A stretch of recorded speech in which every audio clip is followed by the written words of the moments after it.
जब मैंने सदन में रामविलास जी की मूर्ति स्थापना की बात की तो राजू तिवारी एक ब्राह्मणवादी विचारधारा के रखने वाले लोग हमारा एक पासवान का बेटा का सदन से लेकर बाहर तक विरोध कर क्या बात करेगा रामविलास जी की मूर्ति की स्थापना का। और तेजस्वी यादव, लालू यादव, आपको लगता है कि ये झुकने वाले लोग हैं? लालू जी समाजवादी लोग हैं, रामविलास जी समाजवादी लोग थे। जितने लोग धरना पे बैठे हैं जरा उनसे पूछना कि लोक जनशक्ति पार्टी का कभी झंडा उठाया था क्या? तक मैं जीवित रहूंगा तब तक स्वर्गीय रामविलास पासवान जी की बिहार में मूर्ति की स्थापित हो, इसकी मांग करता रहूंगा। आंदोलन इन दिनों बिहार विधानमंडल सत्र चल रहा है और ऐसे में लोक जनशक्ति पार्टी रामविलास के जितने भी विधायक हैं वो धरने पर बैठ गए थे। वजह यह थी कि कुमार सर्वजीत ने उनके पूर्व नेता रामविलास पासवान को बेचारा शब्द कहकर बोल दिया, जिसके बाद राजू तिवारी खूब गुस्से से लाल हो गए। जिसके बाद आपको बताते चले कि कुमार सर्वजीत ने क्या कुछ कहा है इसको लेकर के, देखिए इस पूरी हम लोग के आइकॉन रहे हैं स्वर्गीय रामविलास जी, हम लोग के आइकॉन रहे हैं। और जब मैंने सदन में यह मांग किया कि स्वर्गीय रामविलास पासवान जी का बिहार में किसी चौराहे पे सदन के प्रांगण में मूर्ति की स्थापना होनी चाहिए।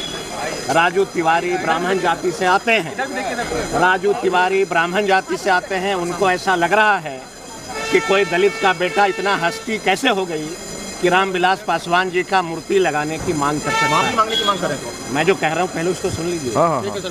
राजू तिवारी ब्राह्मण जाति से आते हैं, उनको ये पच नहीं रहा है कि बिहार में कोई दलित का बेटा स्वर्गीय रामविलास पासवान जी का मूर्ति स्थापना की बात कैसे कर सकता है। आप सभी बताइए कि हमारे जो स्वर्गीय अरुण जेटली साहब थे उनका बिहार में क्या योगदान रहा था। उनकी मूर्ति की स्थापना बिहार में की गई, मैं उनका स्वागत करता हूं। लेकिन स्वर्गीय रामविलास पासवान दलितों के मसीहा रहे थे। उन्होंने बहुत सदियों से बिहार के गरीबों के लिए, दलितों के लिए, सभी जाति धर्मों के लिए जब काम किया तो उनकी मूर्ति बिहार के किसी चौराहे पे इस सदन के प्रांगण में क्यों नहीं लगा सकती है। रह गई बात माफ़ी मांगने का, तो राजू तिवारी ऐसे व्यक्ति को 7 जन्म लेना पड़ेगा रामविलास पासवान के मूर्ति के नाम पे हमको झुकाने में। इस जन्म में राजू तिवारी कभी भी हमको नहीं झुका सकते हैं। मरते दम तक स्वर्गीय रामविलास पासवान जी की मूर्ति स्थापना की बात मैं करता रहूंगा। और सदन के बाद पूरे बिहार में आंदोलन होगा कि बिहार में रामविलास पासवान जी की मूर्ति और पूरे बिहार के पासवान समाज को ये बताऊंगा कि जब मैंने सदन में रामविलास जी की मूर्ति स्थापना की बात की तो राजू तिवारी एक ब्राह्मणवादी विचारधारा के रखने वाले लोग हमारा एक पासवान का बेटा का सदन से लेकर बाहर तक विरोध कर रहे हैं। वो बिहार में क्या आंदोलन करे? नहीं, ये आरजेडी का अकेले लड़ करके वो मुखिया का चुनाव भी नहीं जीत सकता है ये लोक जनशक्ति पार्टी। वो क्या बात करेगा रामविलास जी की मूर्ति की स्थापना का। और तेजस्वी यादव, लालू यादव, आपको लगता है कि ये झुकने वाले लोग हैं? ये समाजवाद के झोला ढोने वाले लोग। लालू जी समाजवादी लोग हैं, रामविलास जी समाजवादी लोग थे। जितने लोग धरना पे बैठे हैं जरा उनसे पूछना कि लोक जनशक्ति पार्टी का कभी झंडा उठाया था क्या? कभी नहीं उठाया। उसमें से अगर 2-4 विधायक को छोड़ दीजिएगा, एक एमएलए किसी ने लोक जनशक्ति पार्टी के झंडा और रामविलास जी के सपना को साकार करने के सड़क पे नहीं आंदोलन किया है।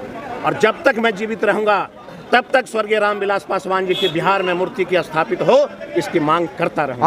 आंदोलन की जो बात कर रहे हैं तो सुना आपने क्या कुछ कहा। उन्होंने कहा कि हमने तो उन्हें एक मान दिया, सम्मान दिए, उन्हें उनकी मूर्ति को लगाने की बात कही। और ये राजू तिवारी ब्राह्मण है, इसलिए उन्हें ये पच नहीं रहा कि किसी दलित और बड़े लोगों की मूर्ति लगाने की बात कही जा रही है।